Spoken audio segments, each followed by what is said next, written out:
Boa tarde a todas e a todos. Eu sou o Adilson, aluno do quarto semestre do curso de Psicologia da Uninove, membro da LAP, Liga Acadêmica de Psicanálise e Psicopatologia da Uninove, e estou aqui, então, representando a LAP na live de hoje. Para quem não sabe, a LAP é uma organização civil sem fins lucrativos que tem como finalidade proporcionar o tripé de pesquisa, extensão e estudo através de oficinas, grupos, projetos, entre outros.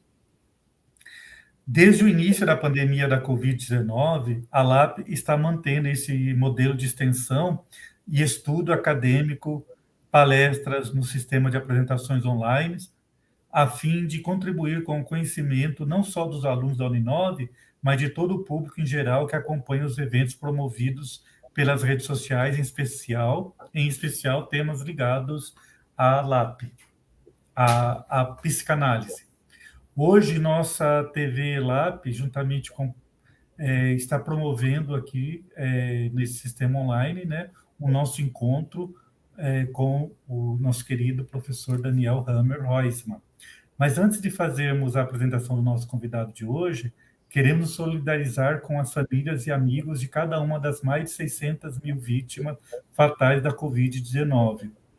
A cada um de vocês que perdeu um ente querido, sintam-se abraçados, contem com a nossa solidariedade e o nosso sentimento de pesar e dor. Mas queremos também celebrar cada um dos vacinados contra a Covid-19. Mesmo com atraso na compra das vacinas e mesmo com boicotes, a ciência venceu. O Brasil está todo sendo vacinado e por isso devemos celebrar a vida e mantermos todos os cuidados para que possamos vencer em definitivo esse terrível vírus e também vencermos o vício da ignorância e do negacionismo. Passarei, então, agora a apresentação do convidado de hoje. Como já disse, o nosso convidado é o psicanalista Daniel Hammer Roisman. Daniel Hammer Roisman é psicólogo e mestre em psicologia social pela PUC São Paulo. Trabalha como psicanalista em consultório particular com crianças, adolescentes e adultos. Possui experiência em instituições de saúde e como docente, além de ser membro fundador do Corpo Freudiano de São Paulo e autor dos livros A Obesidade Não Toda, Quando a Gordura Fala, da editora Escuta, aqui de São Paulo, do ano de 2017, e Paixanaliticon, Psicanálise e Comicidade, editora Escuta, 2020. Como é nosso costume, né, sobre a lista de presença, ao final da nossa live de hoje será apresentado no chat um link para acessar a lista de presença. Basta você preencher o formulário com seus dados para fins de confirmação da presença. Então, nós pedimos para que você seja paciente e aguarde a lista ao final da live. Não fique perguntando o tempo todo quando é que vai entrar a lista, é só lá no finalzinho da live, daqui 1h30 mais ou menos, tá bom? Aproveite para prestigiar o nosso convidado, que está dispondo do seu precioso tempo para nos transmitir conhecimento e cultura. E usem o chat para falar sobre o tema e formular perguntas, dúvidas, para que o nosso convidado Daniel possa responder ao final da apresentação. Farei agora uma pequena introdução ao nosso tema de hoje, que eu busquei alguns trechos de um texto de uma psicanalista mineira, Maria Brandão Lemos Moraes, cujo texto dela se chama nada mais, nada menos do que Humor e Psicanálise, que é o nosso tema também aqui hoje. A importância que Sigmund Freud atribuía aos xistes era antiga e remonta aos primórdios da psicanálise.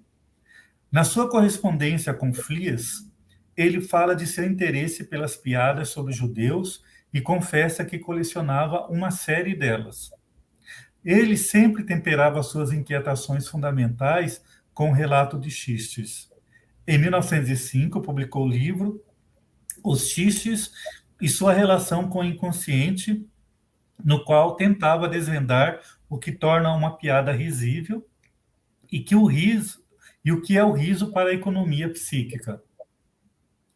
Quando escrevia a interpretação dos sonhos, Freud já notava nos sonhos algo curioso, a presença neles de alguma coisa semelhante aos xistes. Então, ele diz isso ao Fliess numa carta de 11 de setembro de 1899. Mas enquanto o sonho é solipsista, só envolve o sonhador, a não ser quando narrado, o xiste é a formação do inconsciente que mais se insere no social, necessita do outro para referendá-lo. O criador da psicanálise utilizava os xistes e o humor em seus textos e em sua vida. Se o humor consiste numa forma inteligente de lidar com a dor e o sofrimento, e ainda tirar prazer disto, na sua própria vida observamos isto, em duas situações descritas por Peter Gay e citado por Daniel Kupperman. Por exemplo, em 1938, na época de deixar a Áustria, dominada então pelo nazismo, após a prisão e interrogatório de sua filha Ana, Freud foi obrigado a assinar um documento para a Gestapo, dizendo que não havia sofrido maus tratos. Após assiná-lo, ele acrescentou de próprio punho: "Posso recomendar altamente a Gestapo a todos." Essa tirada de humor foi no início interpretada por Peter Gay como uma tentativa inconsciente de suicídio, uma vez que a ousadia do médico vienense punha em risco a sua própria vida caso as autoridades nazistas reconhecessem ali uma fina ironia. Mas, no segundo tempo, o mesmo Peter Gay reconhece que essa atitude demonstrava uma grande coragem e vitalidade de Freud e seu senso de humor irreprimível. Essa ambiguidade que aponta tanto para a vida como para a morte revela a ambivalência e o paradoxo próprio dos registros do tragicômico e do humor negro, nesta estranha proximidade da angústia e do riso, ou de como o humor pode ser o último véu a cobrir e descobrir o horror.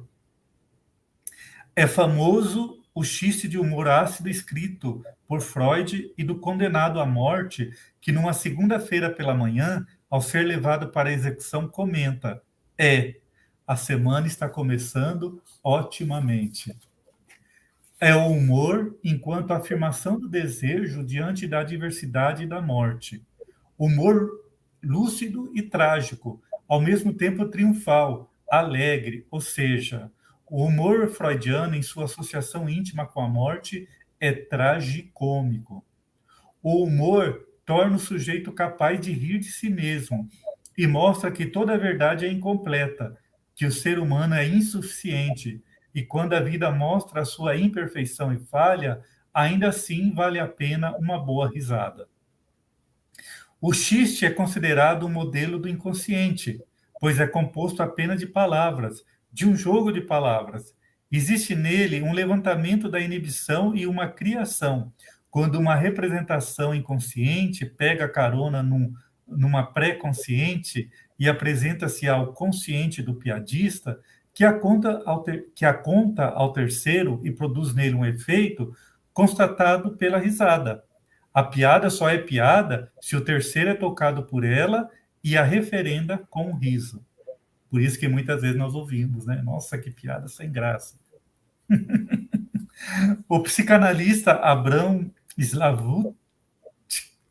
Slavutsky sempre diz aos seus amigos contadores de piada que anunciem que vão contar uma história e não uma piada, pois esta só será piada no segundo momento se houver o desencadeamento do riso no outro. Assim como a interpretação, quando o analista faz uma intervenção, e só se sabe se é uma interpretação a posteriori, ao produzir o efeito simbólico no paciente, que pode tanto chorar como rir com uma risada estridente, mostrando que algo foi tocado. Portanto, a verdade do ato psicanalítico só é dada a posteriori, neste caso, confirmada pelo desencadeamento do riso. O ato analítico não pertence exclusivamente ao patrimônio psíquico do analista, mas produz-se a partir de uma relação transferencial e pode ser avaliado pelos efeitos reais no psiquismo do analisando. Pode-se rir, diz Freud.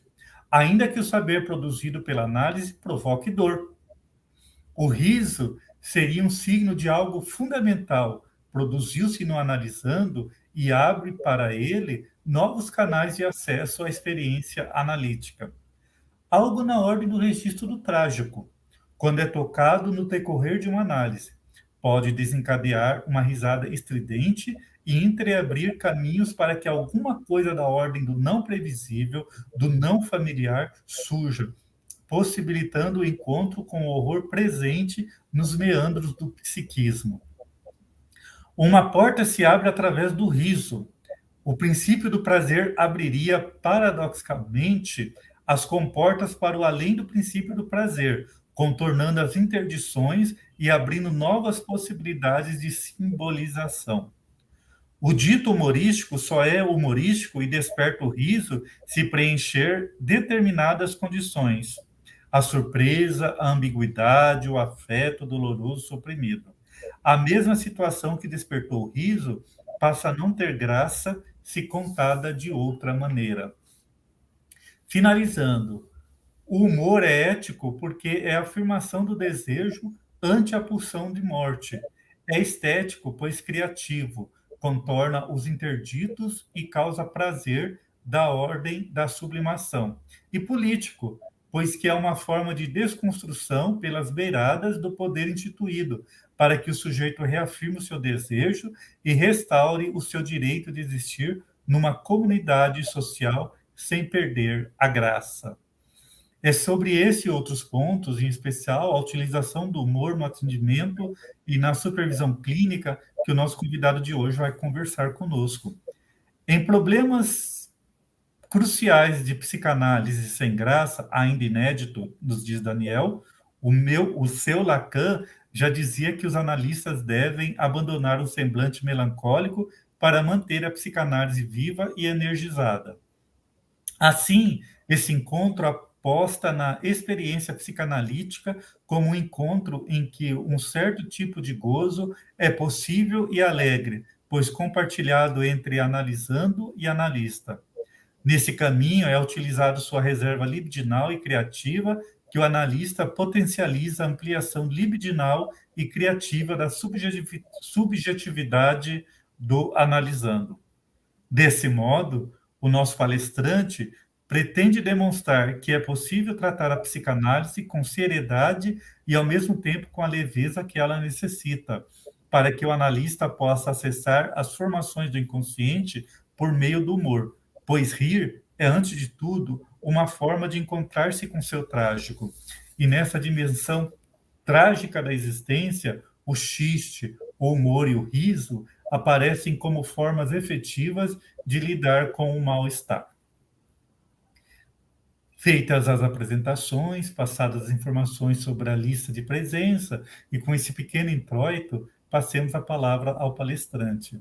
Então, como o nosso convidado vai ter mais ou menos 60 minutos aí para expor o tema, em seguida disporemos de um tempo aproximado de 30 minutos para a interação com cada um de vocês que estão nos assistindo, com perguntas e comentários dirigidos ao nosso querido convidado.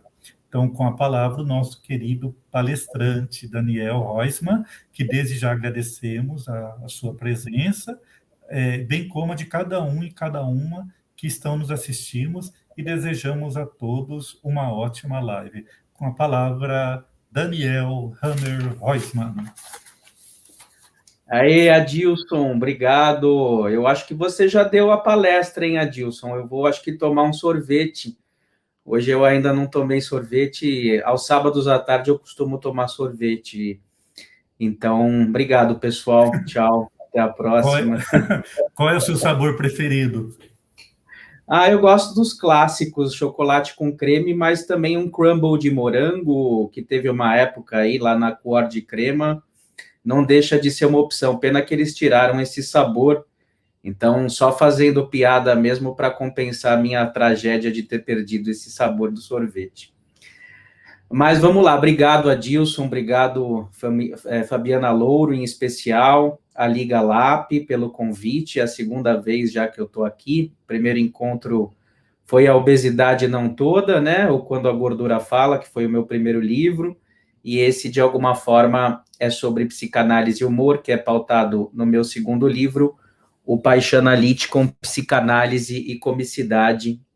Esse livrinho aqui sou eu, comendo pizza, o Freud de Indiana Jones, o Lacan aqui embaixo, o Winnicott, a Melanie Klein e o ilustrador do livro. Bom, você falou para o pessoal ter paciência, né, Adilson? Falou do sonho, né? Eu vou pegar algumas coisas que você comentou, né? Sim, todos nós, digamos, para a gente saber o que é a psicanálise, sentir se a psicanálise pode nos ajudar ou não, a gente não pode só ficar estudando psicanálise, a gente precisa fazer análise. Nesse sentido, sim, a gente precisa ser paciente. Porém, a gente não pode ser nem fanáticos, né, da cura, de querer, digamos, atropelar o paciente. O Freud falava do furor sanandis, né, ou furor sanandis, ou furor curandis, melhor dizendo, que era aquela vontade, aquele ímpeto que a gente tem de curar as pessoas muito rápido.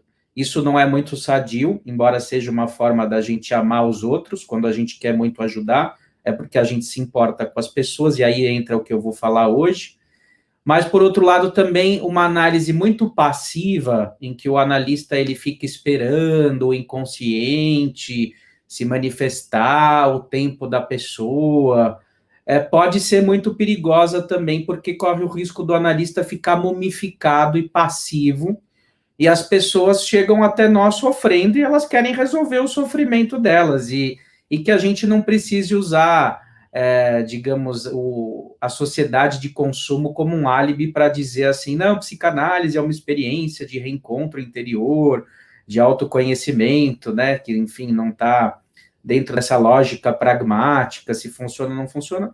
Muitas pessoas usam isso, às vezes, como uma retórica defensiva, mas o fato é que, sim, a psicanálise, ela pode produzir efeitos danosos às pessoas, ela pode ser ineficiente, sim, e ela pode ser eficiente em várias situações, e isso depende muito de como o analista dispõe de recursos, de ferramentais clínicos para a condução das análises.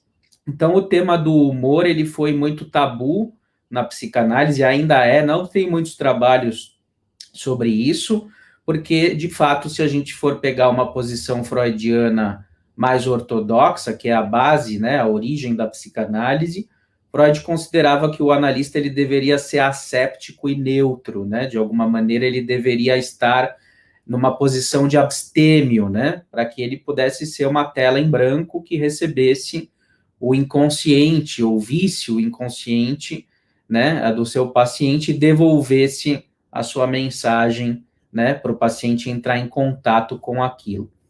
O que se revelou é que esse modelo ele não é eficiente em muitos casos, ou ele tem uma eficiência relativa e parcial, né? A gente precisa fazer uma autocrítica em relação a isso. Então, por isso que eu digo que a gente precisa estudar muito o Ferenczi, o Sándor Ferenczi. Ferenczi, então, seja lá onde você estiver, se já não tiver reencarnado uma hora dessa, meu amor por você, meu querido.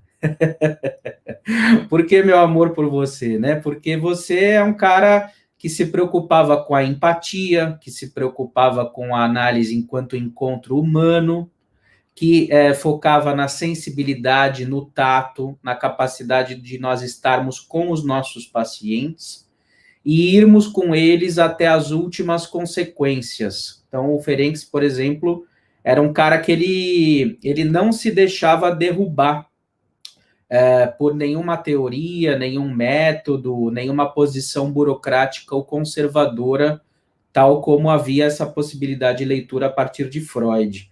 Ele era um cara inquieto, assim, ele não se contentava com pouco e ele queria ajudar as pessoas, então ele ia meio que com elas até o inferno para isso. Vocês podem ver o Diário Clínico de Ferenczi, textos como A Elasticidade da Técnica, por exemplo, que são muito importantes para a gente ver quanto o Ferenczi ele acreditava na psicanálise como uma cura pelo amor, né? E o Freud já dizia isso, mas Ferenczi radicalizou muito isso, né? Que o amor é curativo, e sim, até hoje eu considero que a psicanálise trata das paixões e fundamentalmente do amor retido nas palavras. Então, se o amor está retido nas palavras e precisa ser liberado para ser um meio de cura do sujeito, a gente precisa saber tocar esse amor. E isso não se dá apenas com construções racionais, intelectuais ou hierárquicas, né, em que o analista está numa posição de saber em relação ao seu paciente, não. Ele está numa condição horizontalizada, onde o analista se coloca como um ser humano que não precisa se esconder ou se blindar dos seus pacientes. Então, nesse sentido, sim, a surpresa, a espontaneidade são fundamentais, como você falou, né, Adilson? Então, eu considero que para a gente manter a psicanálise viva, a gente precisa sempre resgatar a nossa veia artística e criativa infantil, né? Nós temos sempre um artista interior, todo mundo tem, toda criança é um artista em potencial e na realidade também, né? E o que acontece é que ao longo dos anos nós vamos sendo disciplinados a esconder essa criança, tem um discurso da imaturidade que por vezes é muito complicado, porque vai abafando aquele aspecto lúdico e vivo que existe dentro de nós. Então, o que a psicanálise precisa fazer com os pacientes e com os analistas? Precisa dar vazão a essa criança interior, né? Justamente que se perdeu e que ficou retida aí no meio do caminho. Isso vocês podem ver até em Pablo Picasso, né? Ele diz que o problema é que as pessoas, elas deixam de ser artistas quando elas crescem. A questão é como manter esse artista vivo. E aí o humor entra como uma forma de arte, né? Uma arte com as palavras, a arte de transformar tragédias em comédias. Ora bolas, mas por que eu estou falando tudo isso, né? Porque eu já vivi uma tragédia com a psicanálise. Eu sou psicanalista, mas eu já fui muito prejudicado pela psicanálise e também já fui muito ajudado por ela. Então eu consigo hoje, digamos, ler aonde existe burocracia, aonde a psicanálise resiste ao sujeito, né? Aonde ela impede transformação, ruptura, e aonde ela, digamos assim, promove a mudança, a transformação, né? Então, o que eu tenho pensado? Que a formação do analista ela é muito intelectual, né? A gente estuda muitos textos, a gente acaba idolatrando muitas vezes pessoas que têm conhecimentos enciclopédicos de psicanálise, que conhecem todos os termos, conceitos, né? Enfim, como se um bom professor de psicanálise ele fosse um bom analista, e não necessariamente assim, né? A gente sabe que tem muitos filósofos e intelectuais que conhecem muito da teoria psicanalítica, mas não têm sequer experiência clínica. Então, eu tenho no meu livro um viés político, onde eu tento trazer a minha história, a minha tragicomédia com a psicanálise de uma forma cômica, ilustrada. Então, eu procuro rir de mim mesmo, rir das coisas patéticas que eu vivi com a psicanálise, e, ao mesmo tempo, eu tenho uma proposta de transformação política e na formação do psicanalista, onde deveria se focar mais no laço artístico, teatral, autoral dos analistas, quase como uma oficina horizontal de trabalho, para que os analistas tenham um estilo próprio, que eles pensem com a própria cabeça, que eles usem o seu próprio corpo, e com isso eles possam ter uma clínica pautada na sua singularidade, tendo em vista que se a psicanálise é uma ciência do particular, do caso a caso, ela não é uma ciência pautada em evidências, ela é uma ciência humana pautada em experiências passionais do ser humano, então ela não prova nada, ela é uma ética, ela é uma proposta de tratamento, né, e de produção de conhecimento de experiências, de construções narrativas de cada um. Por isso que é meio patético quando um psicanalista tenta defender a psicanálise dentro dos moldes científicos. A psicanálise está dentro da ciência, porque ela produz conhecimento humano, mas ao mesmo tempo ela está fora porque, como diria Lacan, ela aponta para o efeito de exclusão do sujeito da ciência, quando a ciência quer fechar a questão metodológica, esquecendo de ouvir as paixões humanas, o seu lado poético, o seu lado histórico, né, e assim por diante, o seu lado onírico, os sonhos, né, como o Adilson falou. Então, o que aconteceu comigo, né, por que eu cheguei a essas conclusões? Nem sempre eu pensei assim, eu tive que sofrer para chegar a essas conclusões que eu estou chegando hoje, a ponto de pensar se, de fato, uma escola de psicanálise é a melhor forma de formar um analista, né? Por quê? Porque a escola, ela pressupõe, de alguma maneira, uma referência de saber externa ao sujeito. O que eu tenho pensado em planos horizontalizados com oficinas de trabalho, onde cabe, de fato, estudo, leitura, mas não alguém que vai ensinar a psicanálise. Eu não acho que a psicanálise é ensinada, eu acho que a psicanálise se constrói sob mútua transmissão de saberes singulares, seja na leitura, seja na supervisão, seja das experiências de análise de cada um. Então, é uma coisa meio anárquica, assim, que eu tenho pensado, né, como um processo dialético de ir e vir de experiências, né? É claro, quando a gente está começando a estudar psicanálise, a gente precisa de uma orientação, evidentemente, por isso que cabe psicanálise na universidade, nas pós-graduações, mas eu acho que a psicanálise mesmo, para ela se emancipar, ela deve romper isso. E para isso serve o humor, né? Então, vou contar algumas passagens anedóticas. O meu objetivo não é fazer vocês gargalharem, darem risada.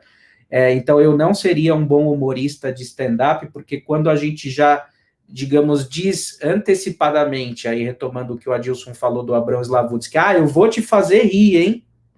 Aí já meio que condenou. Eu me sentindo obrigado a fazer alguém rir, já detonou a palhaçada. Então, assim, não tenham a pretensão de que vai ser engraçado, eu vou divertir vocês, mas é isso, né?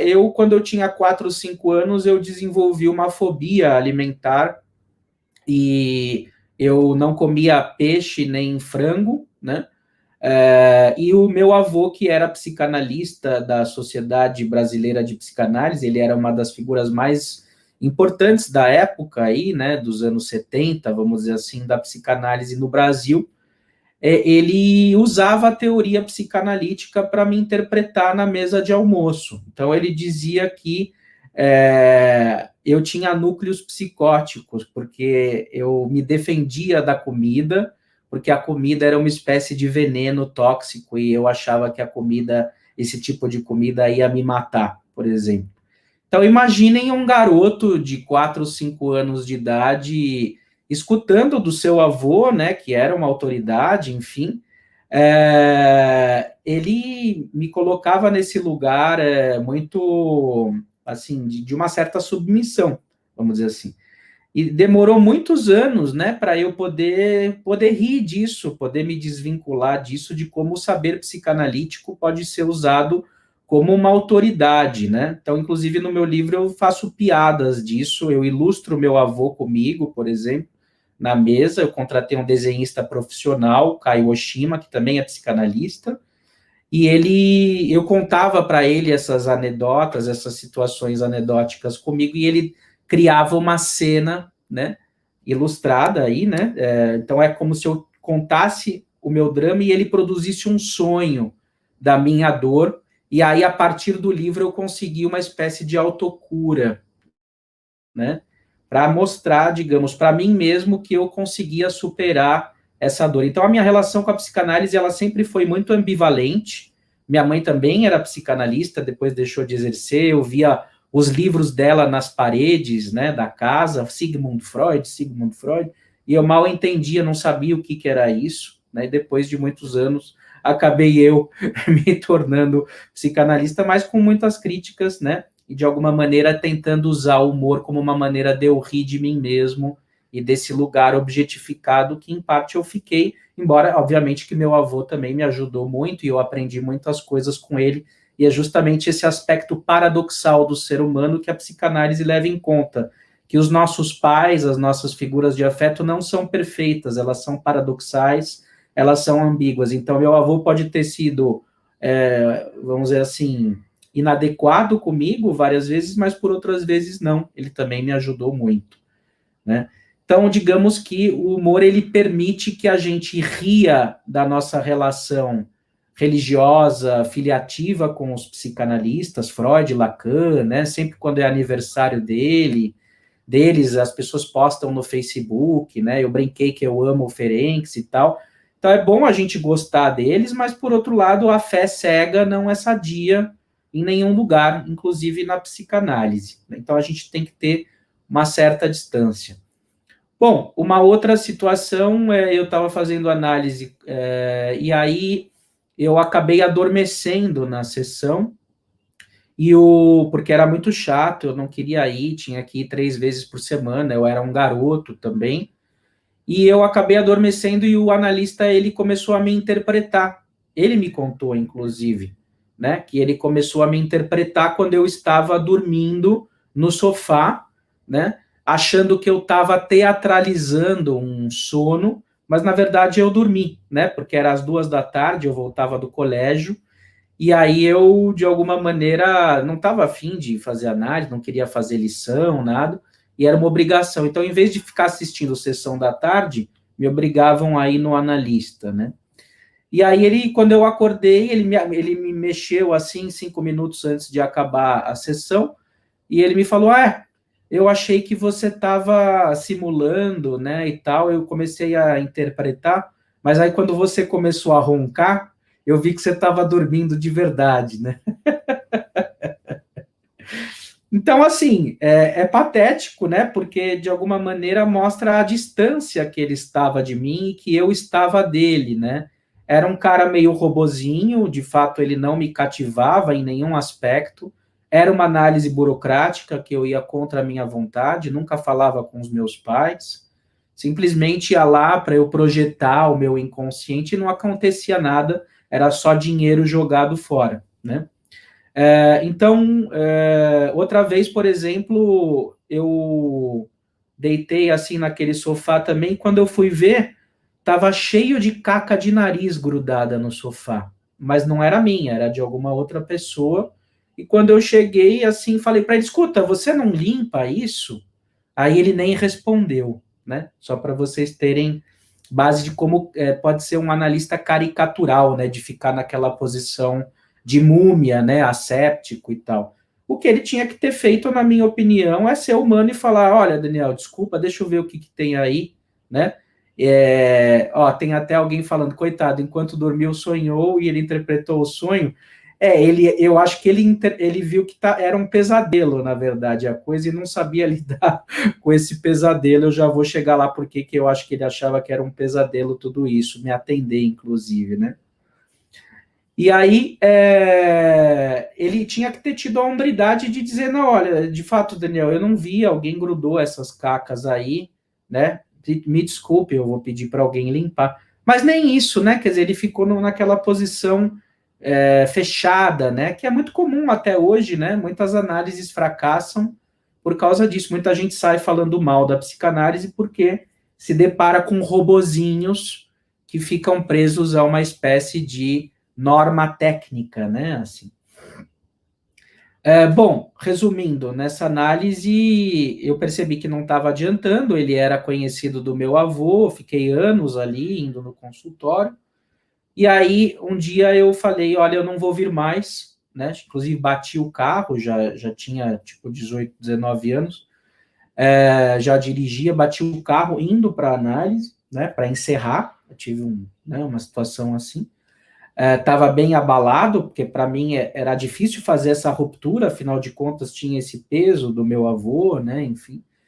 E ele disse aqui que tinha pena de mim, só para vocês terem uma base do nível de transferência negativa, né, de contra-transferência negativa que ele tinha comigo, né.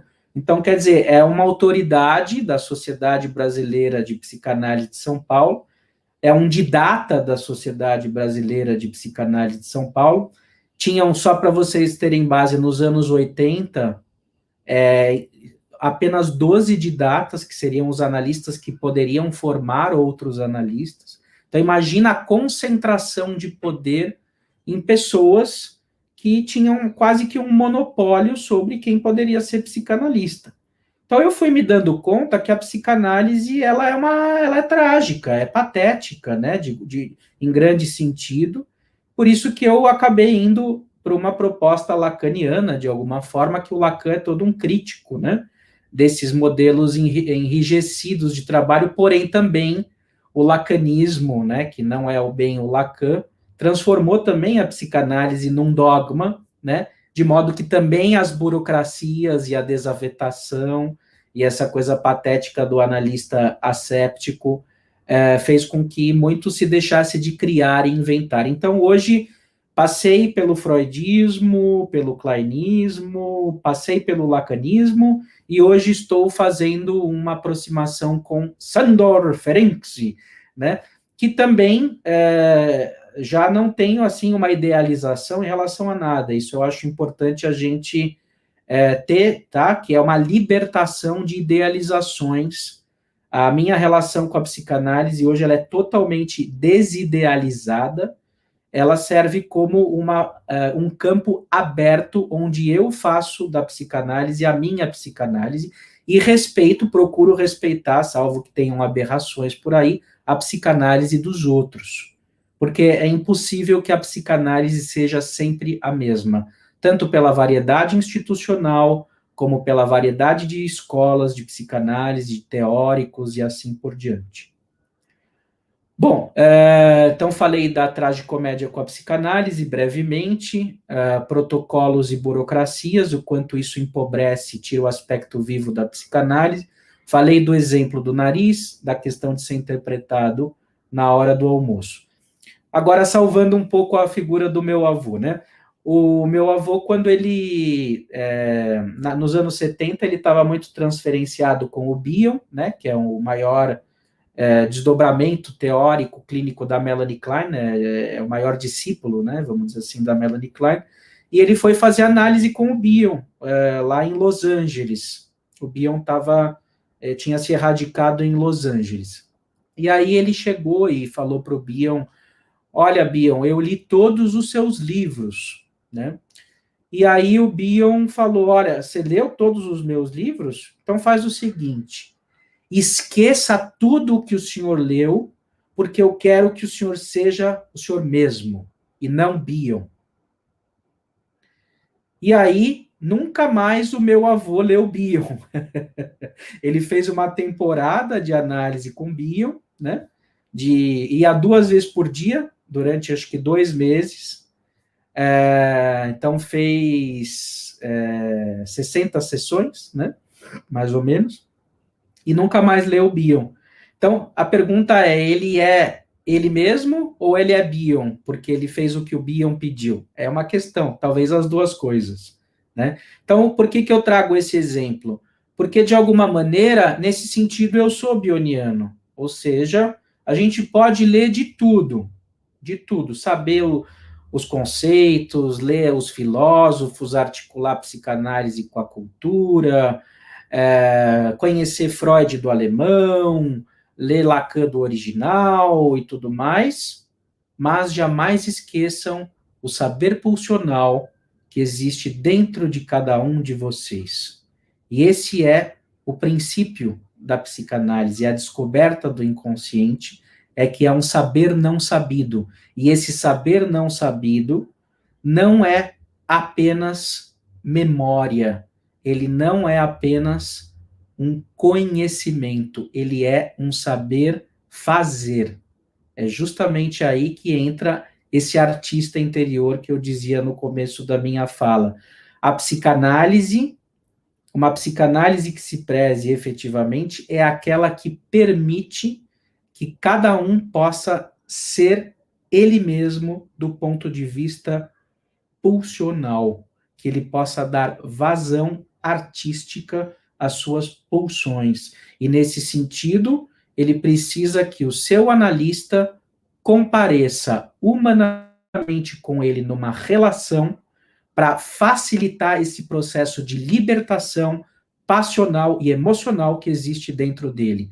Se o analista for uma caricatura desafetada, neutra e robótica, isso não vai acontecer. E, infelizmente, até os dias de hoje, é muito comum a gente se deparar com analistas assim. Não que isso não tenha algum efeito, né? Pode ter que um robô produza efeitos, mas esses efeitos são muito mais limitados do que essa experiência viva, criativa e autoral, relacional, que pode acontecer dentro da situação analítica. Então, hoje eu procuro rir de tudo isso, embora já foi muito trágico para mim, a ponto, então, de eu repensar a minha clínica, porque eu mesmo fracassei muito, pautado nesse modelo, já confesso a vocês, já perdi muitos pacientes por ficar nesse lugar rígido. Então, eu não estou falando dos outros, apenas eu estou falando de uma mudança de paradigma pessoal, estou sendo autêntico aqui com vocês, do quanto eu precisei ter a coragem de me permitir existir. E continuo sofrendo problemas com isso, por isso que eu fico emocionado quando me dão a oportunidade de falar sobre esse assunto. Eu tenho um canal no YouTube também, Paixão Analítico, Psicanálise com Arte e Humor, onde eu exploro todos esses temas com mais profundidade. Também eu fico emocionado, por quê? Porque eu tento publicar meus textos em periódicos acadêmicos, em revistas de psicanálise, e o pessoal não publica. Os meus textos são vetados e censurados, porque eu não escrevo de uma forma academicista.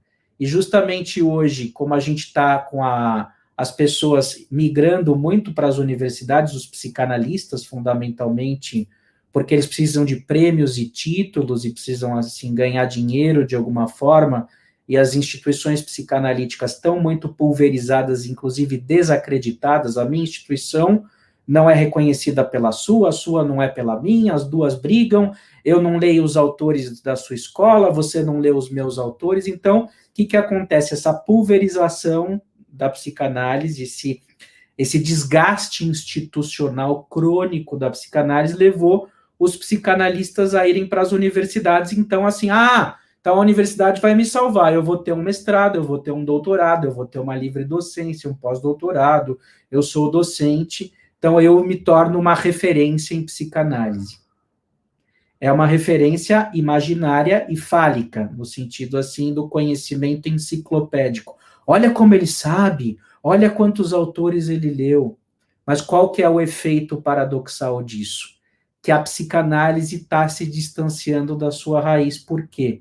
Porque ela está deixando de interrogar a liberdade de produção, a liberdade de escrita, a liberdade clínica. Ela forja um jeito muito específico de produção de psicanálise. Então, isso acaba deturpando o aspecto vivo da psicanálise. Por isso eu publico minhas coisas em livros, em lives e no meu canal, o Paixão Analítico com Psicanálise com Arte e Humor. Né? Então, eu não estou falando de humor o tempo todo, eu estou falando da psicanálise, do sintoma da psicanálise, da formação do psicanalista, eu estou falando de mim, e eu estou, na verdade, fazendo um apelo político, clínico, a todos, para que a gente olhe para isso. Então, por exemplo, se eu fosse criar uma escola de psicanálise, que eu não quero fazer, mesmo sendo do corpo freudiano, eu tento introduzir sempre essa discussão lá, né? Eu colocaria uma cadeira de teatro, por exemplo. Eu acho que os psicanalistas deveriam fazer teatro. Eu acho que os psicanalistas poderiam, digamos, produzir poesias, poderiam contar os seus sonhos, poderiam brincar e se divertir com as pessoas, que é justamente o que eu faço com os meus pacientes, que os psicanalistas possam produzir roteiros de stand-up, né? Ou seja, que os psicanalistas possam tocar música, possam cantar, possam comer com os seus pacientes, possam cozinhar com os seus pacientes, possam ir com seus pacientes em parques e praças, né? Possam usar o WhatsApp como uma ferramenta de comunicação no espaço interseções, mandando memes e piadinhas para marcar a nossa presença humana, né? Tudo isso que tem a ver com quebra de protocolo. A psicanálise deve ser, na minha opinião, um antiprotocolo, antiprotocolar. Afinal de contas, protocolo e torcicolo são palavras que estão muito próximas, né? Então, por isso que essa coisa da autogestão dos grupos horizontais, de oficinas clínicas, ao invés de supervisões, que diriam respeito a uma posição de hierarquia, de maestria, a princípio, do supervisor, quer dizer, ele tem uma supervisão, ao passo que o aluno teria uma visão. Então, isso em si já é problemático, já é sintomático. E a gente precisa pensar a psicanálise cada vez mais a partir da arte. Então, qual que é a minha posição? E aí que entra o humor também, que é uma forma de arte, como eu disse. É permitir que a arte se desdobre na ciência. Ou seja, que a gente possa formalizar o nosso trabalho, produzir conhecimento sobre ele, que é o que a gente está procurando fazer aqui hoje. Humanizar-se, Jimenez Alves está dizendo, sim, humanizar-se. Primeiro a humanização, primeiro a gente poder estar colocado pulsionalmente e depois produzir a ciência.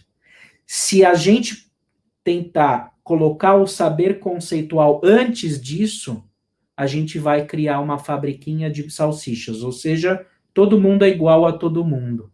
Porque a teoria psicanalítica está aí, né? Ela já está colocada de alguma maneira, pode ser produzida e tudo mais, mas ela não diz respeito ao saber pulsional de cada um. Então, por exemplo, o Ferenczi, né? Eu citei ele. Ele não era um rato de leitura, ele fazia outras coisas, ia em parques e praças, ele ia se divertir, né? Ficava tempos ocioso. Isso eu acho muito importante. Por exemplo, antes de vir para cá, né? Para o consultório falar, eu fui jogar videogame, estava jogando videogame com as minhas filhas e tudo mais, né? E eu faço isso com os meus pacientes também, porque justamente quebrando aquele romantismo, né, dos jogos de tabuleiro, né, aquela coisa formal de blocos de encaixar, Lego. Não, eu jogo videogame com eles. Se tem alguma coisa que eles me trazem na sessão, eu posso colocar uma música para eles ouvirem, eu posso cantar alguma passagem que me evoca algo do que eles dizem, né? Sempre focando a surpresa. Por que a surpresa? Porque a surpresa, ela provoca uma ruptura na compulsão à repetição. A compulsão à repetição, a tal da pulsão de morte, né, que Freud dizia, é aquilo que quer que tudo permaneça no mesmo lugar. Então, se o analista não introduz variância, se ele sempre se porta do mesmo jeito, se ele sempre fala da mesma maneira, se ele sempre usa as mesmas interpretações, acabou, essa análise vai morrer. Então, o que o analista precisa fazer? Ele precisa vir entusiasmado, né? Então, no carro eu vim ouvindo música. Para quê? Para a música me energizar, para eu ter vontade de vir aqui falar hoje, porque eu acredito no que eu tenho a dizer, né? Eu não estou aqui cumprindo tabela, né? Isso é muito importante para a gente estar bem na vida, a gente acreditar no que a gente pensa, no que a gente tem a dizer e ter a coragem de falar essas coisas. E não é a minha verdade que se impõe aqui, é a minha verdade que eu estou colocando como um testemunho para incentivar vocês a vocês irem em busca e terem a coragem de falar da verdade que existe dentro de vocês. Esse é o espírito da psicanálise, é o que pode fazer a psicanálise viva, é radicalizar o sujeito até as suas últimas consequências no seu âmbito passional. Isso é que é desvelar um recalque, né?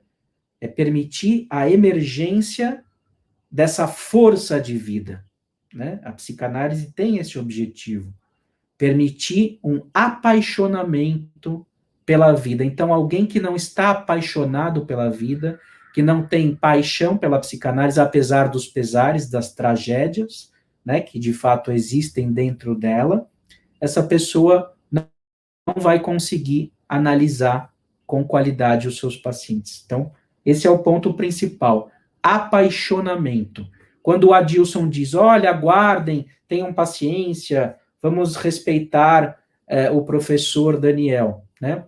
É claro, isso não é algo que se dá de uma maneira vertical, isso é algo que se constrói ao longo do tempo ou não. Tem pessoas que podem não ter interesse de estarem me escutando hoje, né? Teria talvez algum interesse, digamos, de ter algum, né, um certificado ou cumprir horas, enfim, mas talvez, né, minha expectativa é de que alguma coisa do que eu estou dizendo possa plantar uma sementinha e reverberar dentro de vocês. Por que será que nós fazemos na vida coisas que nós não gostamos, coisas para cumprir tabela? Não façamos, sejamos coerentes. Ah, mas professor, né, nem sempre dá para a gente fazer isso. É verdade, tem coisas que a gente precisa fazer que não estão alinhadas com o nosso desejo o tempo todo, mas digamos que o desejo precisa estar no horizonte sempre das coisas, né? Senão a gente vai se arrastar e a vida vai ser jogada fora. Então, por exemplo, tem crianças que podem trazer comida aqui. Outra passagem tragicômica. Eu já levei salgadinho, chocolate, quando eu era pequeno, para uma analista que eu tive, e ela sempre se recusava a comer. Não posso, não devo. Né? Talvez porque o supervisor dela falou que não se deve comer com os pacientes. Né? Tem supervisor que diz isso. Né? Só que para mim era frustrante, porque justamente eu queria um laço humano com a pessoa. Uma vez eu perguntei que carro ela tinha, sempre gostei muito de carro, então... Não pode falar, né? Isso tudo, pessoal, é uma experiência anti-humana. Isso vai desvitalizando a transferência, nós vamos perdendo os pacientes assim. Eu tenho um vídeo no meu canal que é maneiras de estragar uma análise. E justamente uma dessas maneiras é nunca responder nenhuma pergunta, não rir com os pacientes, né? Essas são cobrá-lo, né? Assim, né? Quando ele falta, né? Coisas desse tipo, no sentido de um rigor, né?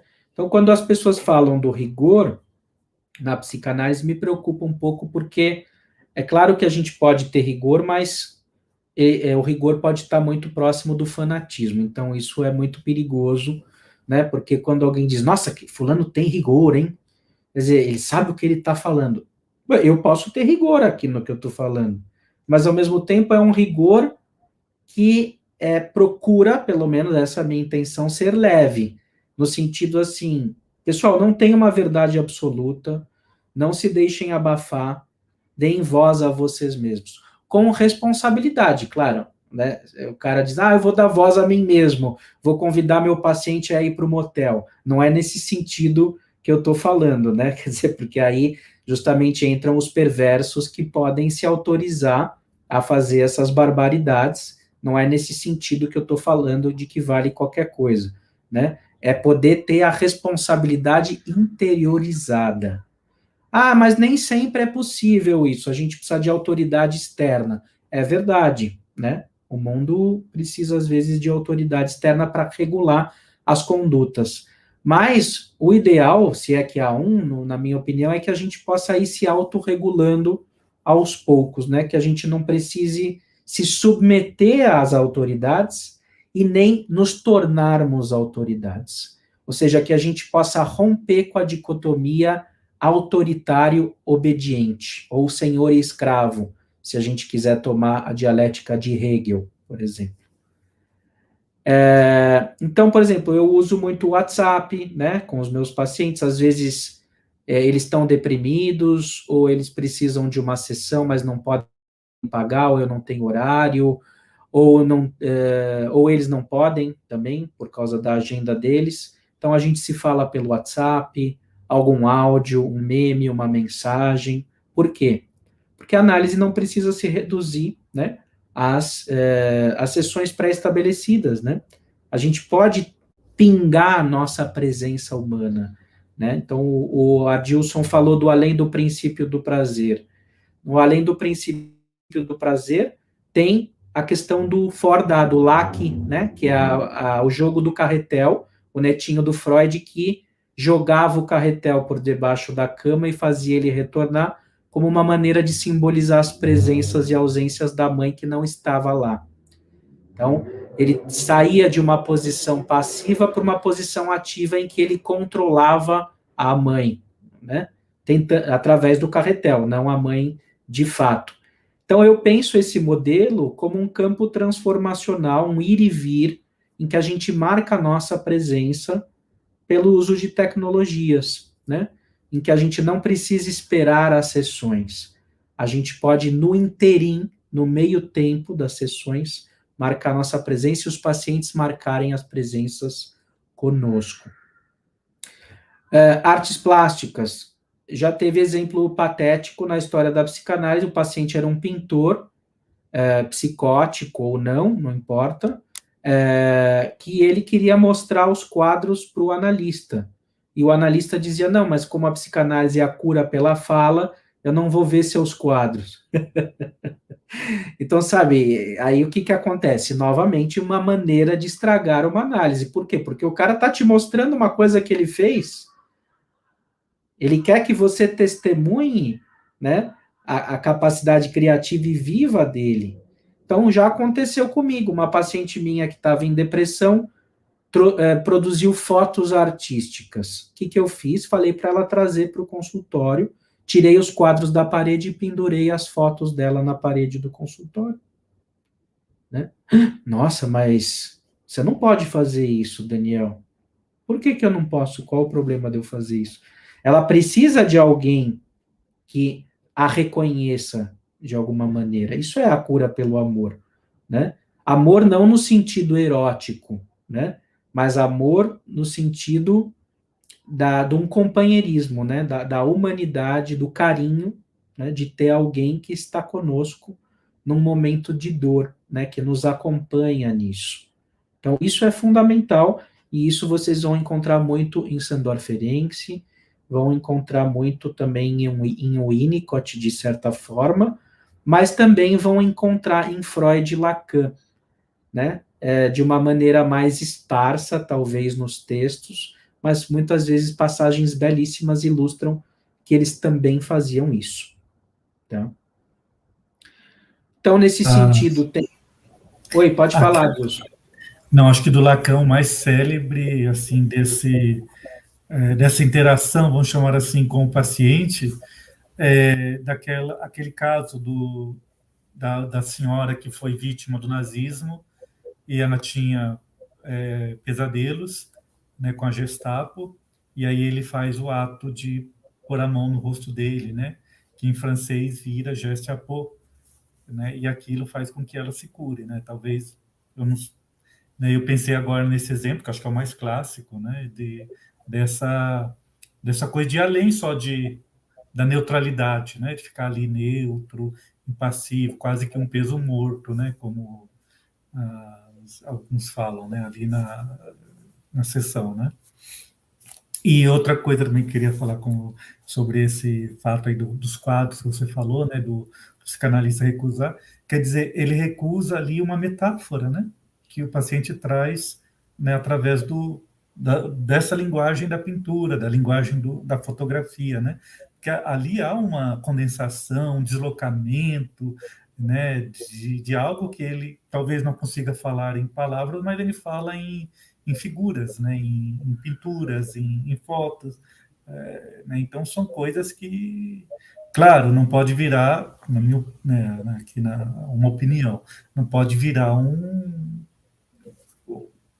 uma coisa assim dioturna, né, mas sempre quando o momento pede, né, a questão ali aparece, acho que deve ser aproveitado, tudo deve ser aproveitado, né, nesse sentido, né? Exatamente. A psicanálise, ela é um método para ajudar as pessoas. Então, se a gente está exercendo a psicanálise para confirmar o que nós pressupomos que é a teoria psicanalítica, ou que deve ser um psicanalista, aí é problemático. porque a gente está encaixando a pessoa num molde pré-estabelecido filiativo, e aí tem um risco de fanatismo, um risco iminente de fanatismo. Então, a psicanálise, ela, é obviamente que ela tem um ferramental que a gente deve levar em conta, conceitos, teoria, mas tudo isso é para mobilizar mudanças. Ou seja, a gente nunca pode achar que a teoria ou o método psicanalítico ele tem uma resposta final sobre as pessoas que a gente atende. Não, sempre há um resto, um real, se a gente for dizer, no sentido lacaniano, que é inapreensível. Tem algo que a teoria não abarca, que é da sua relação singular humana com aquela pessoa que está ali com você. Isso é da ordem do sensível. É uma relação humana singular.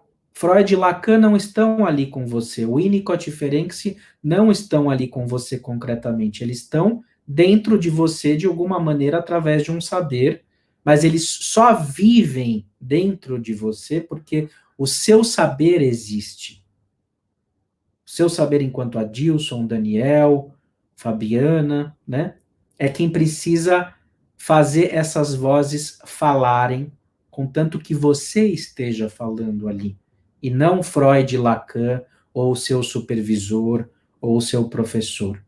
Isso é fundamental, porque senão a gente vai virar uma marionete do grande outro, que é justamente uma reafirmação da neurose, né? Nós vamos criar uma legião de neuróticos, ou a psicanálise como uma legião de pesquisadores, quando ela acaba se tornando excessivamente academicista, né? Tirando justamente a espontaneidade da vida clínica, do aspecto poético da vida humana, da vida passional, né, do ser humano, né?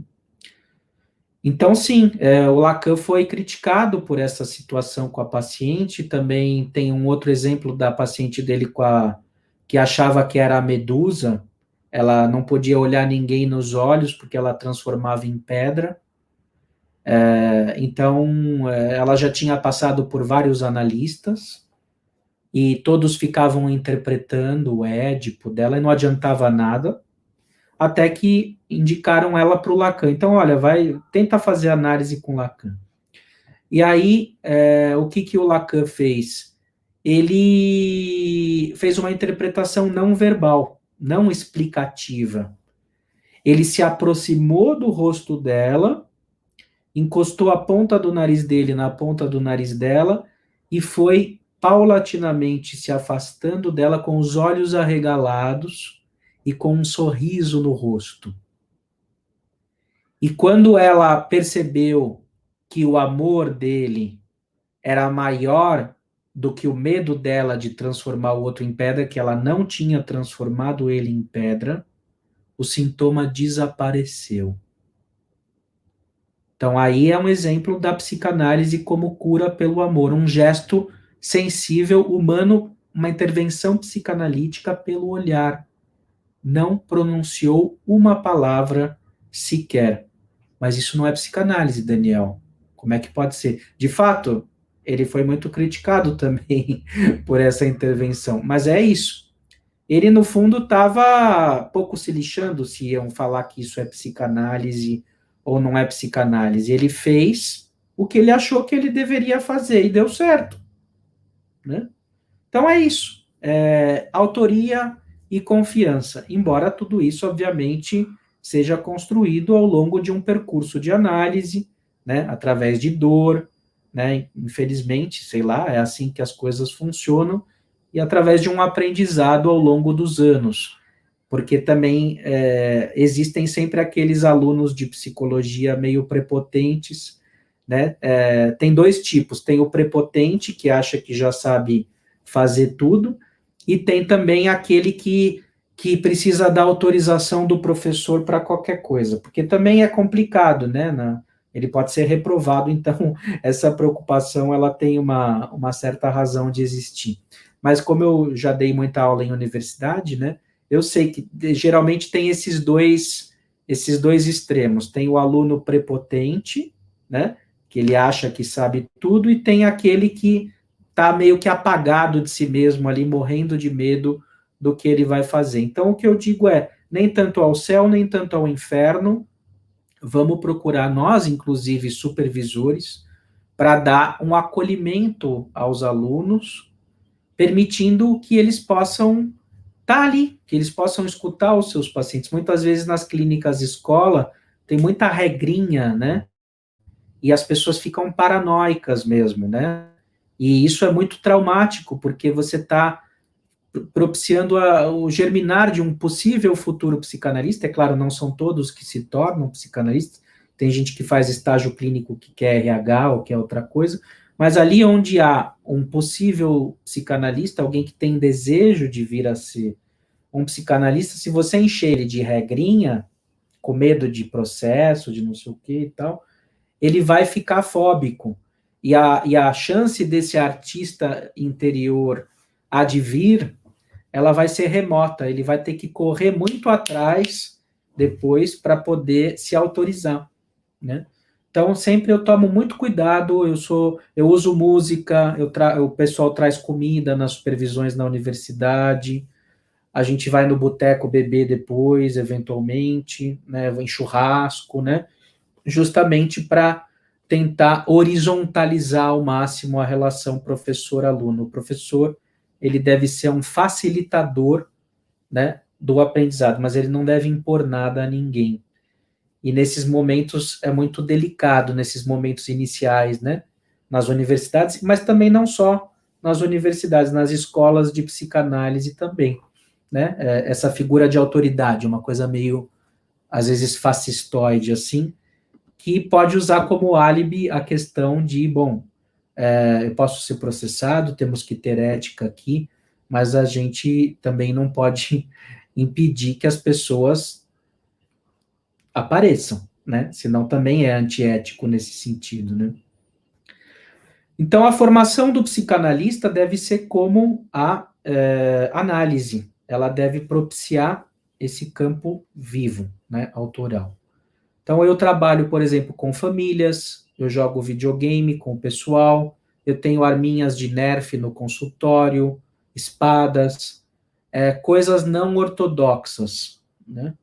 Ou seja, coisas que possam colocar em ato a pulsão de morte, promovendo um processo de libidinização do coletivo familiar, tendo em vista que as crianças sofrem, em parte, pelo entorno, né? Pela relação que elas têm com os adultos que cuidam dela e que os adultos têm com ela.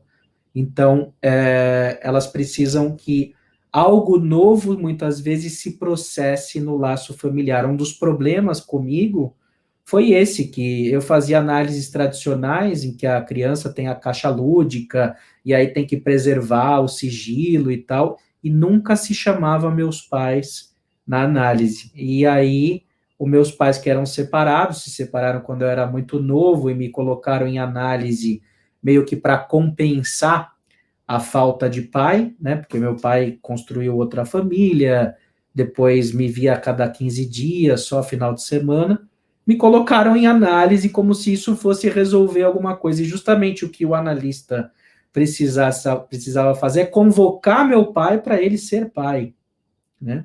Para ele estar presente como pai. E não me fazer, não me esperar passivamente projetar o ódio do meu pai na brincadeira para eu resolver isso sozinho. Isso é muito empobrecedor, né, para uma criança.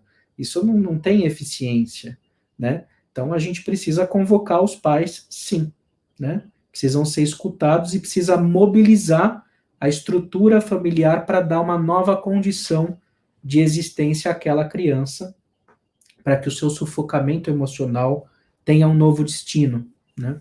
E que às vezes é muito difícil fazer isso, porque quando os pais se separam, às vezes um não quer olhar para a cara do outro, quer demonizar, tem as tais alienações parentais. Então, às vezes, você tem que falar com eles individualmente, pensando a relação deles com cada criança. E aí entra o senso de humor, que é a gente poder levar tudo isso como um videogame, na verdade, né? Resgatando as nossas matrizes ficcionais. Quando eu era pequeno, eu imitava os professores na escola, eu sempre tive um questionamento em relação às autoridades, sempre fui um anarquista nesse sentido, né? É claro que era uma coisa patética, porque eu ficava fazendo coisas no meio da aula, atrapalhava, era um péssimo aluno, e diziam, né, aquele discurso clássico que eu era um mau elemento, e hoje, através de muitos anos de análise, eu consigo transformar esse mau elemento numa espécie de mensagem política, onde eu questiono a estrutura do mundo, a estrutura da psicanálise, e quanto a gente tem que ter um papel ativo, né, na transformação, na ruptura criativa e artística da vida, né, e das relações de poder, fundamentalmente. Bom, eu acho que é basicamente isso, Adilson. Não sei se seria já legal abrir para perguntas, né? Posso começar então? Pode. Primeiro, agradecer na sua fala belíssima e bastante revolucionária e libertadora também ao mesmo tempo, né? E nos ajuda a pensar enquanto nova geração aí de futuros psicanalistas, né? Futuros psicólogos, da gente poder trabalhar, então, né, dando uma outra forma. Eu só preciso pedir para que a pergunta fique fixada, senão eu não consigo ler. Isso. Ah, eu tenho duas para fazer, então você dá uma seguradinha aí, já depois que fizer essa, que eu vou fazer duas perguntinhas pro. De novo, desapareceu. Ah, meu pai. Vamos lá, de novo. Deixa eu ver se eu acho aqui. Ah, já achei. Então eu vou fazendo aqui direto do André Baltazar. Freud disse que o xiste é uma forma de driblar o superego, um superego exigente. Você acredita que atualmente o superego está cada vez mais difícil de driblar através do humor? Eu acho que o superego ele vai sofrendo transformações, né? Ele está sempre conversando com a cultura, né? Então a moral, né, vigente, os padrões de comportamento que se espera das pessoas, do ponto de vista do superego, é aquilo que assimila a cultura, né? Então, com o politicamente correto, de fato, o humor ele vai se restringindo, né? Por outro lado, como eu falei, eu não sou um humorista de stand-up, né? Eu não sou um humorista no sentido assim de fazer uma plateia rir. Eu sou um analista que, às vezes, quando tem uma oportunidade de eu brincar com o paciente, eu faço. E os pacientes, por sua vez, brincam comigo também. Então, por ser um humor muito singular da análise, tanto é que se eu reproduzir aqui, talvez ninguém dê risada, não acha engraçado, é uma coisa daquele encontro, é que nem eu falar aqui de uma conversa de bar, sei lá, que eu fui com a Dilson semana passada tomar um chopp. Se eu for contar aqui, então talvez não seja engraçado, né? Porque vocês não estavam lá, não tem a cadência do momento, são outras pessoas, é algo que está compartilhado entre eu e o Adilson. A mesma coisa em relação à situação da análise. É muito complicado sempre a gente trazer vinhetas e situações. Eu posso até comentar aqui depois. No meu livro eu tenho muitas vinhetas, minhas de humor, né, para vocês terem uma ideia, acho interessante, mas que são ali daquela situação, né? Agora, eu acho que o superego, ele libera a sua própria destituição, porque o Moro pega de surpresa, ele abaixa as calças. Então, a hora que ele vai tentar, é como se fosse um Adolf Hitler gritando, e aí o piadista ele vai lá e abaixa a calça do cara, assim, não tem mais o que ele se defender, ele já está despido. Então, o humor, justamente a surpresa, né? A criação, ela tem esse aspecto de ruptura, de provocar variância. Então, por isso que tem um efeito clínico muito importante, né? Bom, agora a pergunta é minha. É, há diferença entre humor e ironia? ou elas bebem da mesma fonte? Aí a segunda pergunta, o humor é uma manifestação do inconsciente, né, como eu já te falou bastante, né? Mas é também uma defesa contra algo que causa dor? Aham. A ironia, ela é uma forma de humor, né? Dificilmente alguém que está sendo ironizado vai rir. Então, nesse sentido, o Abrão Slavutsky teria razão, eu acho. Embora, quando a gente pode usar a ironia na análise, o objetivo não é que a gente ria dos pacientes, que aí seria perverso, né? Mas que a gente ria com eles da relação que eles têm com o grande outro. Ou seja, que a gente permita que eles possam entrar naquela vibe de poder destituir a sua figura de autoridade. Você entende? Então, todos os recursos que forem usados para esse fim, que a gente não fica pensando, obviamente, nisso, quando está atendendo alguém, a gente vai lá e fala, se a gente se sentir autorizado para isso. É uma coisa sensível, que não passa muito pelo sentido, é algo que a gente sente, se tem campo para isso ou não. Não é contar piada do Ari Toledo, mas é construir uma coisa singular ali, sob medida, tem um efeito de alfaiataria. Assim como toda a interpretação. Se você chega, o paciente diz, eu tenho um conflito com o meu chefe, aí o cara diz, não, complexo de Édipo, né? Você está rivalizando com seu pai. Se fosse assim, a psicanálise seria muito fácil, né? Porque o cara pega a teoria, aplica e pronto, o cara está curado. E não é, né? Você precisa criar alguma coisa que toque, original, que toque a pessoa, né? Então, a ironia pode ser usada contanto que você não ironize o paciente, mas que ela sirva como uma forma de destituir as figuras de autoridade a qual o sujeito se vê submetido na sua vida. Que é o que eu fiz com o meu avô. Eu ironizo o meu avô no livro, mas ao mesmo tempo eu o amo, né? Mas é algo que eu fiz. Agora, se alguém lê o meu livro, talvez não dê uma risada. Eu não tenho a pretensão que o meu livro seja um livro para fazer o outro rir. Nesse sentido, eu discordo do Abrão Slavutsky. Por quê? Porque você, justamente, se você coloca a risada do outro como uma baliza, se a piada deu certo ou não, é uma neurotização isso. Esse é o problema dos humoristas. Por que, que muito humorista se mata? Porque ele vê que as pessoas não riem. Então, na verdade, o problema não é tanto rir ou não rir. É claro, é gostoso que o outro ria, sem dúvida. Mas o que importa é o efeito político da mensagem, o efeito transformador. Por exemplo, o meu livro, pode ser que vocês vejam ele e não achem engraçado, mas para mim foi extremamente engraçado produzir o livro. E eu, ao mesmo tempo, com a linguagem do livro humorística, embora nem por isso risível, ele é uma mensagem para a psicanálise. Então, por exemplo, se vocês pegarem Porta dos Fundos, que é um humor popular, contemporâneo. Tem muita coisa ali que é politicamente incorreta. Eles mesmos dizem, né, que hoje em dia é muito difícil fazer humor. Mas não significa que não seja um bom humor. Eu posso gostar do vídeo, embora eu não ache engraçado. Eu entendo o que eles quiseram dizer, posso até discordar também da mensagem política. Eu acho que, por exemplo, pode não, esse tipo de coisa não se brinca, né? Pode ter isso também, ou pode ser que eu não ache engraçado a ponto de rir, mas é um entretenimento.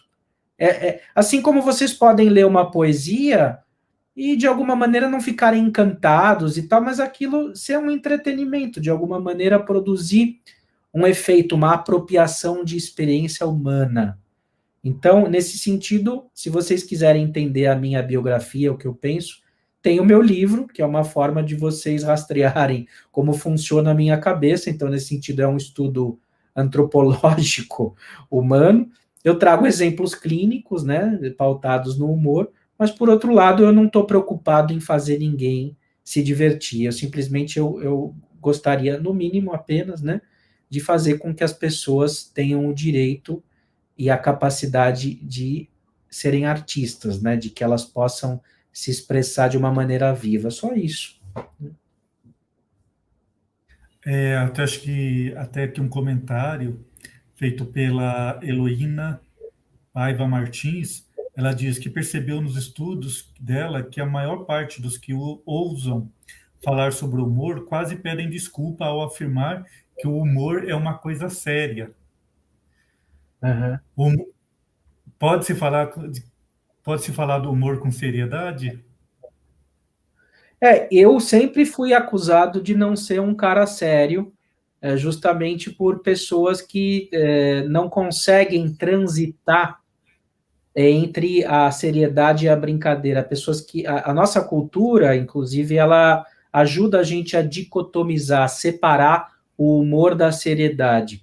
Mas tanto o humor é sério que ele pode salvar a vida de alguém, como o Adilson falou, a nossa capacidade de rir da morte, por exemplo, e de outras coisas, mas ele pode destruir alguém. Então, alguém pode acabar com a vida do outro com um bullying, tirando o sarro, porque ele é gordinho, porque é isso, porque ele é baixinho, não sei o quê, achar que ele pode ficar dando risada dos outros, a pessoa pode se suicidar. Então, o humor, ele é sempre sério, né? E isso é bom que ele seja sério nesse sentido, porque a gente potencializa o humor como uma ferramenta que é perigosa, assim como a psicanálise, Freud já dizia, é um método perigoso, tem até aquele filme, né? É um método perigoso, a gente lida com paixões o tempo todo, então, para quem dizer, não, é melhor não usar o humor, bom, se vocês têm muito medo, não usem, mas eu acho que é no mínimo para se pensar, para trabalhar isso em análise, né? O, a Ingrid Guimarães diz aqui, Daniel, por que não rogeriano ou reichiano? Acho que como você falou, que já foi freudiano, lacaniano, e agora está namorando com o Firenze, né? E por que não ser rogeriano ou reichiano? Há esperança da psicanálise humana ou humanista? Uhum. Bom, primeiro que essa coisa de ano me lembra o piano, né? Eu não sou um piano, eu sou eu sou na melhor das hipóteses, um pianista, entre aspas, né? Eu não sou também um marciano, embora eu até goste de ETs, esse assunto ufológico me entusiasma e tudo mais, né? Então, assim, novamente, por que eu não sou Reichiano e assim como eu não sou freudiano e lacaniano, embora eu possa brincar às vezes que desse sentido eu sou. Porque eu só sou eles na medida em que eles estão em sintonia comigo e eu estou em sintonia com eles. Essa questão da liberdade é uma questão humana que está desde os filósofos gregos. Então, com certeza vão ter passagens de Reich, que vocês vão encontrar isso, passagens de Jung, passagens como é que é, Jaspers, que ela falou? Qual que é o outro? Roger e Reich. Rogers, passagens, né? Todo autor que se permite ser um autor corrobora o que eu estou falando, né? Por quê? Porque outras pessoas já falaram isso. Eu não sou quem inventou isso. Eu estou, na verdade, incentivando, né, a gente pensar isso na psicanálise, né, nos dias de hoje, no século XXI, para que, sempre correndo o risco de eu ser cancelado e excomungado, embora seja muito mais fácil falar disso hoje do que na época do Freud. Por exemplo, o Adler, o Reich, o Jung, eles foram sendo excomungados, né? O Steckel caiu fora, né? Porque você não podia discordar muito do Freud. Hoje em dia a coisa está tão, né, pulverizada. O Ferenczi mesmo, ele deixou de falar muita coisa porque ele sabia que algumas ideias dele o Freud não gostava, mas ele queria estar em comunhão emocional com Freud. Para ele era muito importante. Ele foi paciente do Freud e tudo mais. Então ele mantinha um pouco do pé atrás para se manter vivo, para não criar a escola dele, né? Então eu entendo as razões dele, a psicanálise era muito inicial, né? Então é isso. Por que meu avô não leu mais Bion? Porque ele não queria ser bioniano, e o Bion também não queria que ele fosse bioniano. Se ele não leu Bion para ser bioniano, para ser ele mesmo, isso eu já não sei. Mas, de fato, pela vida dele, eu posso, pela mensagem, né, que ele sempre trouxe, é de que era isso. O mais importante não é tanto o volume teórico que nós temos, embora seja importante a gente estudar, claro, né, senão a nossa capacidade de sermos nós mesmos. Então, por isso que eu não sou rogeriano, reichiano, até porque eu conheço muito pouco, né, desses autores, mas também, mesmo se eu conhecesse bastante, não sou um ferenciano, não sou um bioniano, um kleiniano, um winnicottiano, eu transito entre esses autores e me sirvo deles da forma que reverbera a minha autenticidade. Aí eu vou ter que, tem que ler aqui as tiradas do Idelmar de Lima Pereira. O pior é quando o paciente se apaixona pelo analista porque ele ri. E você parece uma mãe suficientemente boa.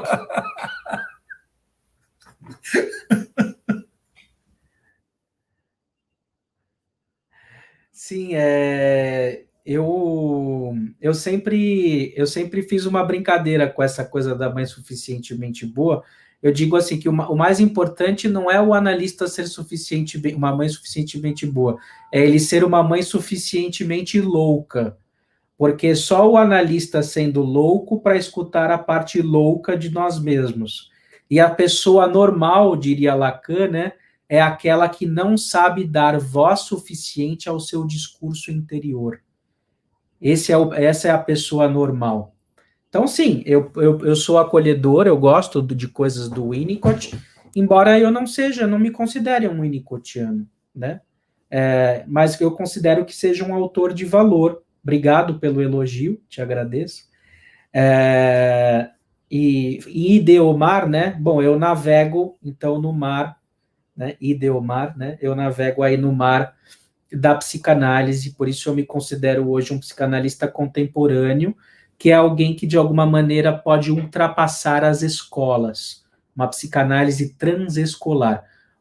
O Daniel Kuperman, né, que o Adilson também citou, fala desse fenômeno como transferência nômade, ou seja, eu transito, eu vou e volto em vários autores, eu dialogo com eles e faço o recorte necessário, né, que me parece válido.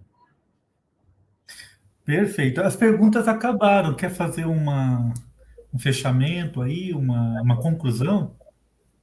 Sim, dizendo que não se trata aqui de um ecumenismo ingênuo, onde cabe qualquer coisa, eu tenho um eixo de trabalho, né, que é um eixo fundamentalmente freudo-lacaniano, né, é chato afirmar isso, mas por outro lado é um fato, eu fui formado na perspectiva freudo-lacaniana, então eu entendo sim a psicanálise como uma desvinculação do grande outro, como uma apropriação do nosso campo pulsional vivo e artístico, né? Agora, os recursos clínicos que se dispõem para isso vão além do que os textos lacanianos disseram. Então, tem coisas belíssimas na escola inglesa que a gente pode usar, situações de sonho em que o analista devaneia com os seus pacientes, que eu acho muito importante. Um lacaniano tradicional não contaria passagens autobiográficas para os seus pacientes. Eu, às vezes, quando acho pertinente, quando a pessoa está perseguida, quando ela acha que ela é o pior ser humano do mundo, eu posso dizer alguma coisa minha para ela, para acolhê-la, para estar ali com ela. Ah, mas isso é psicoterapia, isso o meu terapeuta rogeriano faz? Ótimo, tá bom.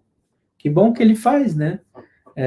Tudo bem. Essa briga interescolas, ela tem a ver mais com politicagem, narcisismo e interesses econômicos. Não que ela não tenha uma razão, né? Eu acho que as brigas são problemáticas. É claro que a gente não vai concordar com todo mundo, o importante é o diálogo, né?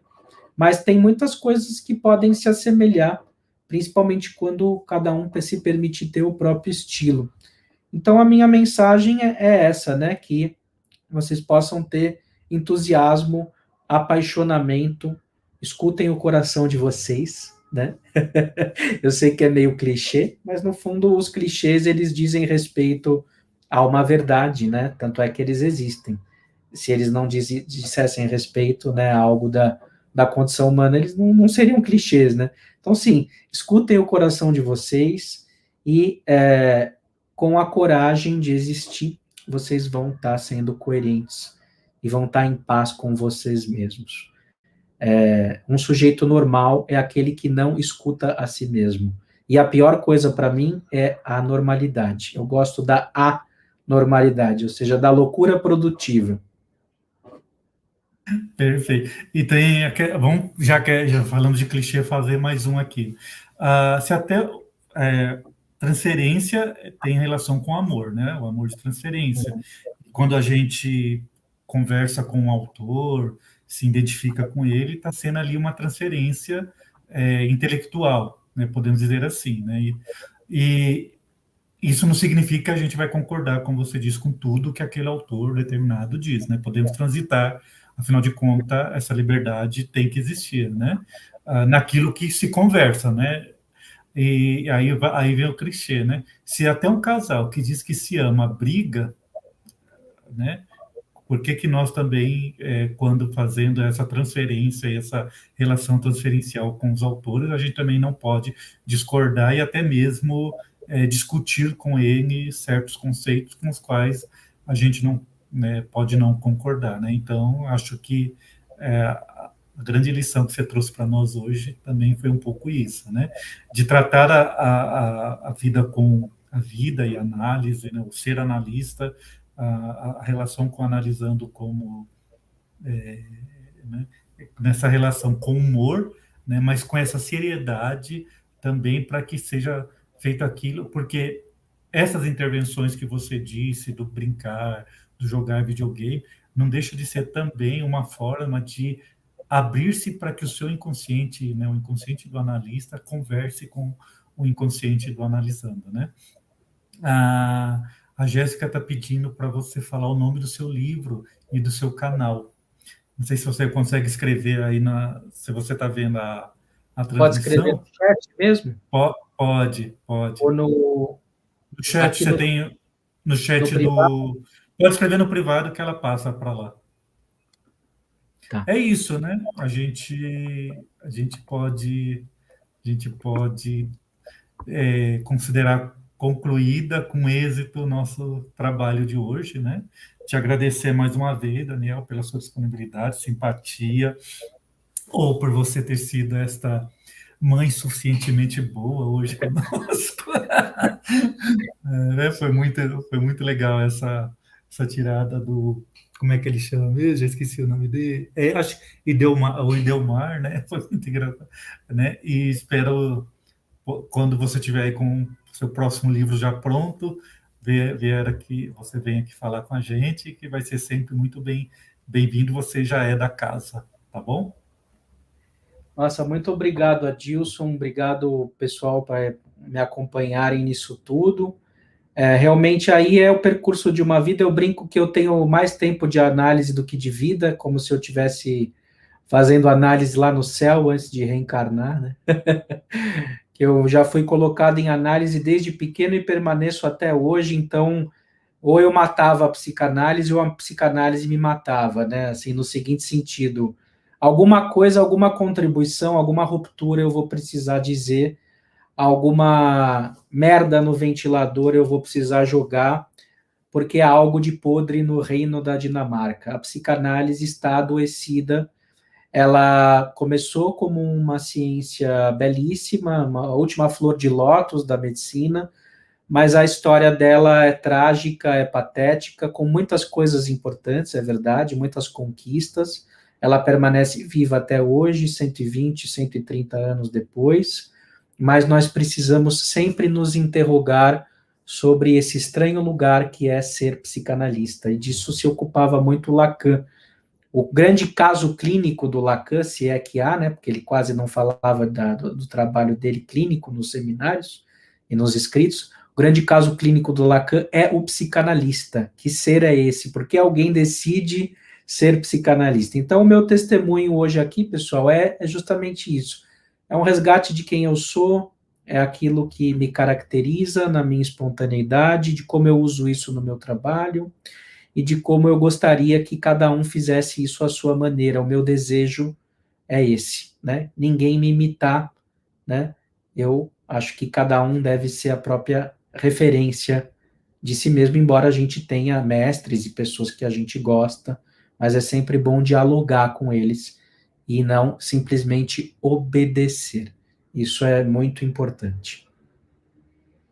Muito obrigado, e muito obrigado a vocês também que ficaram conosco aí na live até agora, né, desde o início até agora, e sempre contem conosco aí para novas apresentações, né, como é costume, a LAP apresenta, então, uma live por mês, sempre no último sábado do mês. Então, no dia 27 de novembro, nós teremos uma nova live, uma outra live, inclusive com a Fabiana e com o Fábio. Eu só não tenho agora certeza se é o Bertolazzi ou se é o outro Fábio, mas é um dos dois Fábios lá do nosso grupo que vai estar aqui, então, fazendo, então, um bate-papo conosco. Tá? Muito obrigado a todos, tenham todos um ótimo feriado, um bom final de semana e até nosso próximo encontro. Tá bom? Com muito humor e amor, né? Humor e amor são palavras Sempre. Uhum. Muito amor, paz e amor. Amor e humor. Sim. Tchau, tchau. Um abraço. Tchau, tchau, pessoal.